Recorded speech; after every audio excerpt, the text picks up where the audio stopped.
UP में सरकारी कर्मचारियों के पास अब दो विकल्प होंगे, या तो परफॉर्म कीजिए या रिटायर हो जाइए। 50+ वाला यह फॉर्मूला 50 की उम्र पार करने वाले सरकारी कर्मचारियों पर लागू होने जा रहा है। योगी सरकार ने 50 साल से ज्यादा उम्र के कर्मचारियों को जबरन रिटायर करने का फैसला लिया, लेकिन सारे कर्मचारियों को नहीं, नॉन परफॉर्मिंग कर्मचारियों को, मतलब जो काम नहीं करते।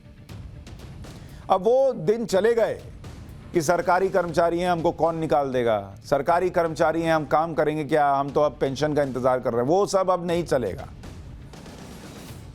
ये नहीं कह रहा कि सब ऐसा ही करते हैं, लेकिन जो करते हैं उनके लिए अब ये 50+ वाली योजना आ गई है। इधर परफॉर्म और पेरिश, यानी काम कीजिए, नहीं तो युवा जो काम कर सकता है उसके लिए जगह बनाइए। लेकिन यह एक्शन सिर्फ उन्हीं कर्मचारियों पर होगा जिन पर भ्रष्टाचार के आरोप हैं, वो गंभीर रूप से या तो बीमार हैं या वो काम करने में ढीले हैं। सरकार ने कहा है कि जिन कर्मचारियों की उम्र 31 मार्च 2022 तक 50 साल से ज्यादा हो चुकी है, 31 जुलाई तक ऐसे कर्मचारियों की स्क्रीनिंग होगी और अगर वो सरकार के तय पैरामीटर्स पर खरे नहीं उतरे तो उन्हें 3 महीने का नोटिस देकर रिटायर कर दिया जाएगा। यानी जैसे प्राइवेट ऑर्गेनाइजेशंस में होता है कि परफॉर्म कीजिए, करना ही होगा, आपको परफॉर्म करने के लिए ही रखा गया है। अब मोदी और योगी यूपी के सरकारी संस्थानों में भी यही व्यवस्था लाना चाहते हैं कि परफॉर्म कीजिए। परफॉर्म कर रहे हैं फिर कोई नहीं छुएगा आपको।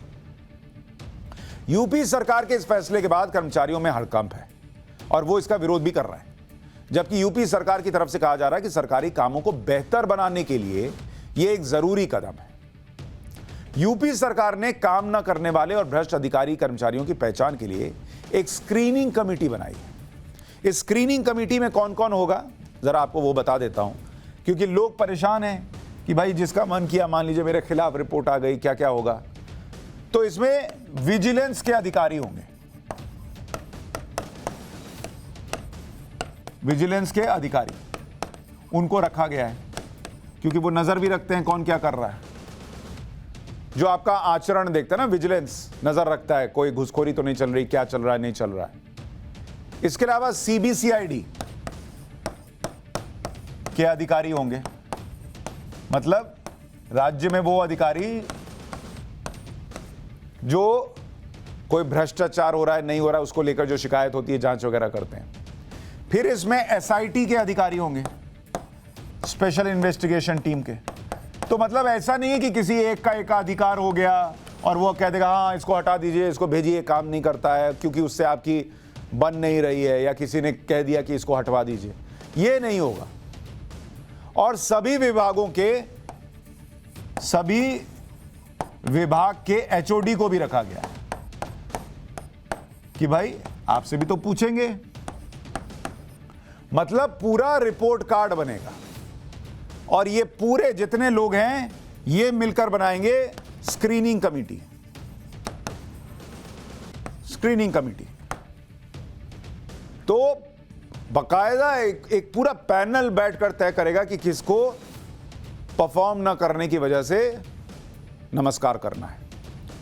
अब पहले यह भी समझ लीजिए कि यूपी में कितने कर्मचारी हैं और सरकार सालाना इन पर खर्च कितना करती है। यूपी में अगर आप देखिएगा, यूपी के अंदर सरकारी कर्मचारी जो हैं, कुल कर्मचारी हैं 16 लाख। 16 लाख कर्मचारी हैं वहां पर। सरकारी कर्मचारियों पर कुल खर्च कितना है, यह खर्च बैठता है करीब 1.5 लाख करोड़, 1.5 लाख करोड़ यह खर्च बैठता है। 1.5 लाख करोड़ रुपया सरकारी कर्मचारियों के ऊपर खर्च होता है। अच्छा, वेतन और पेंशन पर औसतन हर महीने, इसमें से वेतन और पेंशन, इस पर हर महीने खर्च होता है करीब 12 से 13 हजार करोड़ रुपए। तो एक बड़ी रकम इन कर्मचारियों पर खर्च होती है। और ये टैक्स पेयर का ही पैसा है। और इसमें यही कहा जा रहा है कि भाई जब इतना पैसा खर्च हो रहा है तो वो पुराना दौर क्यों चले कि भाई ये तो सरकारी ऑफिसेस में तो ऐसे ही काम होता है। काम कीजिए, बने रहिए, लेकिन सरकारी कर्मचारी इसका विरोध भी कर रहे हैं, क्योंकि हर सुधार का विरोध तो होता ही है। 50 साल से ज्यादा उम्र के कर्मचारियों को रिटायर करने के यूपी सरकार के इस फैसले पर राज्य कर्मचारी संगठन ने ऐतराज जताया है।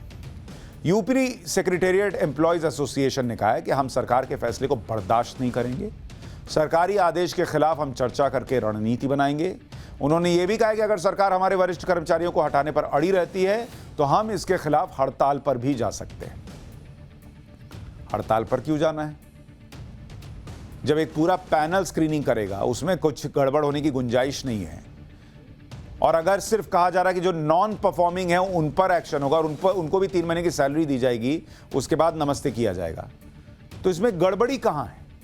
क्या दिक्कत है? प्राइवेट में ऐसा ही होता है, और सरकारी और प्राइवेट में हर जगह परफॉर्मेंस को क्यों ना वैल्यू दिया जाए? सवाल है कि क्या सरकार के पास यह अधिकार होता है कि वो किसी भी सरकारी कर्मचारी को समय से पहले रिटायर कर सकती है? तो इसका जवाब है हां। यूपी के मुख्य सचिव दुर्गा शंकर मिश्र ने 5 जुलाई को जो आदेश जारी किया है उसके पहले पैराग्राफ में ही इसका जिक्र है। मुख्य सचिव ने आदेश में लिखा है कि वित्तीय हैंडबुक के चैप्टर 2 पार्ट 2 के मूल नियम 56 में कहा गया है कि नियुक्त पदाधिकारी किसी भी समय किसी सरकारी सेवक को नोटिस देकर बिना कोई कारण बताए उसके 50 साल के होने के बाद रिटायर हो जाने को अपेक्षा कर सकता है। सरकार ने अपने इसी आदेश में यह भी साफ किया है कि अगर 50 साल से ज्यादा उम्र के किसी कर्मचारी की एक बार स्क्रीनिंग हो जाती है और वो इसमें पास होते हैं तो फिर रिटायरमेंट तक उनकी दूसरी स्क्रीनिंग नहीं होगी। ये नहीं कि हर साल हो रहा है, अब आप परेशान हो रहे, अरे यार अभी तो तुमने चेक किया था, अभी तो मैं तुमको फिट लगा था, अभी तो लगा था कि मैं काम करता हूं। नहीं, एक बार 50 साल के आप हो गए, स्क्रीनिंग हो गई, उसमें मामला टनाटन निकल आया कि एकदम बढ़िया काम कर रहे हैं, तो फिर रिटायरमेंट तक कुछ कोई छुएगा नहीं आपको, काम करते रहिए। फिर वो लोग वो तय समय पर ही रिटायर होंगे। 50 साल से ज्यादा उम्र के अधिकारियों और कर्मचारियों को जबरन रिटायर करने के लिए सरकारी सर्विस रूल में इसके कई आधार भी बताए गए। जैसे अगर कर्मचारी पर भ्रष्टाचार के आरोप हैं, ज्यादा छुट्टी लेते हैं, गंभीर बीमारी है, सर्विस रिकॉर्ड ठीक नहीं है, काम में लापरवाही करते हैं और परफॉर्मेंस ठीक नहीं है, तो ये आधार है।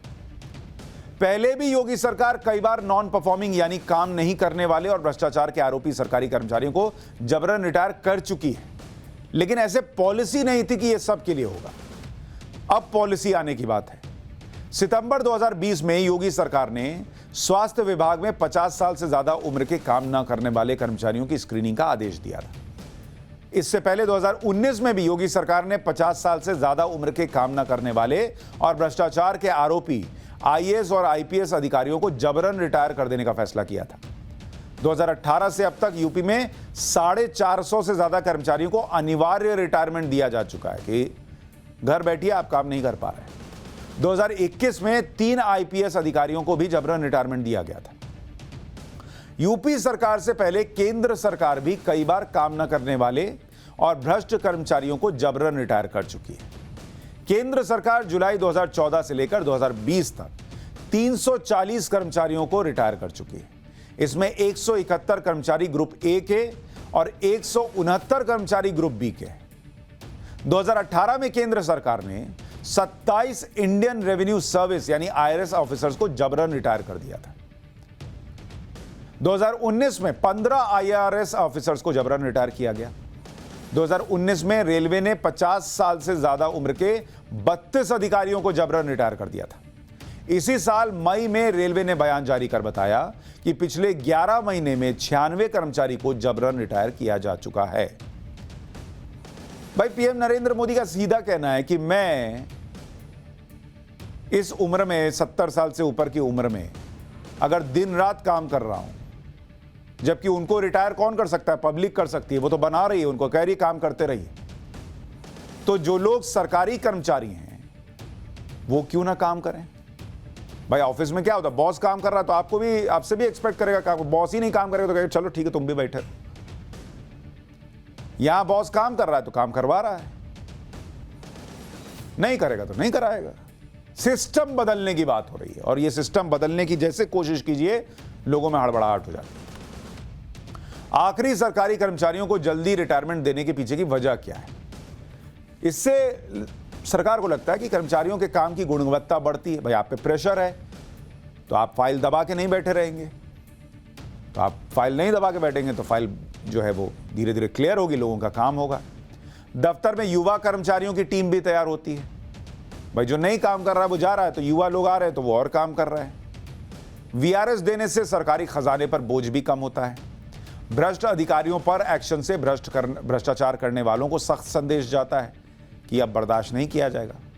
युवाओं के लिए रोजगार के नए अवसर भी पैदा होते हैं।